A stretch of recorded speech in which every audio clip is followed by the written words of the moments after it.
Hi guys, welcome to another video and welcome to my very cold winter house in Japan. I've been going up mountains, I've been shopping in Shotengais in Tokyo, and it's not left a lot of time for videos like this, which I regret, I hate, because I enjoy these kind of videos, where we take an idea about coming over to Japan and we unpack that idea in a way that I hope is beneficial to yourself and for the adventure that you might come on to go over here. So let me paint a scenario for you. You are one of the excited masses who would like to come over to Japan, and you want to do it in the right way. And what this means in this day and age is finding some good resources that you can educate yourself with to make a better informed decision about how you're going to go about the whole process. And it starts out well enough. You go onto YouTube and you maybe find a YouTube or 2 or 3 or 20, who knows. And they're useful to you, and that's really, really valuable to begin with. But then you've been bitten, you're interested, you've had a taste of that sweet, sweet information, and you want a bit more, until you find yourself down a week-long binge black hole of gorging on all the different experiences that you can have in Japan. And it starts to dawn on you that what seemed like a simple venture at first, you wanted just a little information, is becoming way more complex than you ever thought, as you observe all the different perspectives that exist here. And it's no surprise, because there's so many businesses, there's so many types of teaching, there's so many questions and answers that are possible. And amidst all of them, it's now hard to make a concrete decision that isn't then contradicted by the next video that you're going to watch. And so what I'm advocating for in this video now is that you would use these resources as minimally as possible. And I'm going to argue for how that can be incredibly beneficial for you, and how actually glutting yourself on information can really work against you in the long run. So let's talk first about a simple cause and effect relationship that seems counterintuitive to the gathering of information before you come. And that's that we gather information to reduce anxiety. But I think you would agree that there's lots of cases where the more information we draw in, actually the more anxious we become.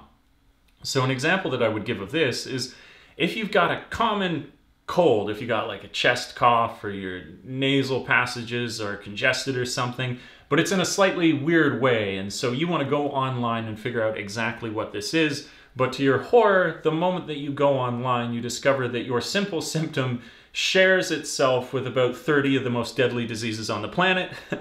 And when you had sent out to reduce your anxiety, you've actually increased it. And so is the case with gathering too much information about coming over to teach in Japan before you've arrived. It can actually increase your anxiety. It can make you feel like the title says, you're doing it wrong, no matter what you choose to do. What's another side effect of this? Another side effect of this is that you grow increasingly reliant on information and doing things absolutely perfect. I would call it, this is for creatives, this is for this, that, and the other thing. This phrase applies. It's perfection paralysis, where you're so obsessed now that you have all this information that you have this fleeting idea that it could be done so perfectly that you can't move until you're absolutely sure that that's what you're doing. But it means you never go anywhere, because you could never gather enough information. You can never gather all of it because there's an infinite amount. There's so much to consume, and it'll paralyze you. So a final point, kind of in the same vein, hitting home to this anxiety that you get, but more personal, on a more personal note. We usually all have a kind of fear about going abroad, doing something new. And there is no greater place to find a self-affirming prophecy than on the internet. And so that fear that you were concerned about, you will find its confirmation if you look long enough. You will find that thing that you're like, oh, if this is true, I just don't know if I'll be able to do it. You will eventually find that. And there's no need, because you'll find that thing, and whether or not you could overcome it later, now you've got to consider that. Now you don't even have, you could have had all that peace. You could have been fine before you arrived and then said, oh, I'm already here. Now I'll just deal with the damn thing. Now you're already worrying about it 4 months out from actually arriving. So those are some of the negative things, and I don't want to overload you with all of them, because it's more the point to not over-educate, to minimally use YouTube and these resources just enough to accomplish what you want to, it's stronger on this side of things, why it's so beneficial to do it in this other way as opposed to be afraid of doing it in the glutting yourself on information way. Again, these are kind of interesting topics because they seem sort of counterintuitive, but as I've seen them play out in practicality, they're very, very true. So the first one, maybe most contradictive of all, is this idea, and it's really important, that you understand you can succeed with less information than you thought. And that's basically to say that when you thought you needed to know what company to work for, you needed to know what area of the country to work in, and you needed to know who gave you the best holidays, you discover that if you didn't go with all that information and you just took a job and you got over here and you got a visa, that once here, there's probably a whole bunch of better jobs that you can choose from. And so all those things that you're obsessing about to begin with become irrelevant, because once you're in Japan, you automatically have better options. And so you didn't need to obsess over that. In fact, having less information worked for you. So how else can having less information work for you? And I think this is the strongest point that I have for this idea, is that as opposed to overcoming issues with information, you overcome issues that you may have with will, where information is a fleeting resource. You're not always going to have all the answers, but what you will have with you at all times is your will to persevere through things that you find difficult. And by doing this, you will develop a confidence, and not a confidence that means the absence of error. You're going to make errors and mistakes, and I think you'll do that regardless of information anyways. But this confidence will see you through to overcoming whatever the problem was.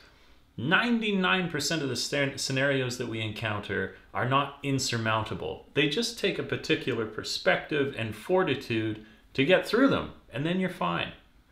And last but not least, you will have, if you do this, if you don't overload on information, a singularly unique experience, which maybe that's the most important thing to coming over here, where, yeah, you're always going to have that to some degree, but you absolutely limit it the more that you look after all these other people who forged a path before you and you emulate their behaviors. You're basically walking in the pressed snow of somebody who came before you, which is so much more easy, but so much less interesting than actually doing it for yourself.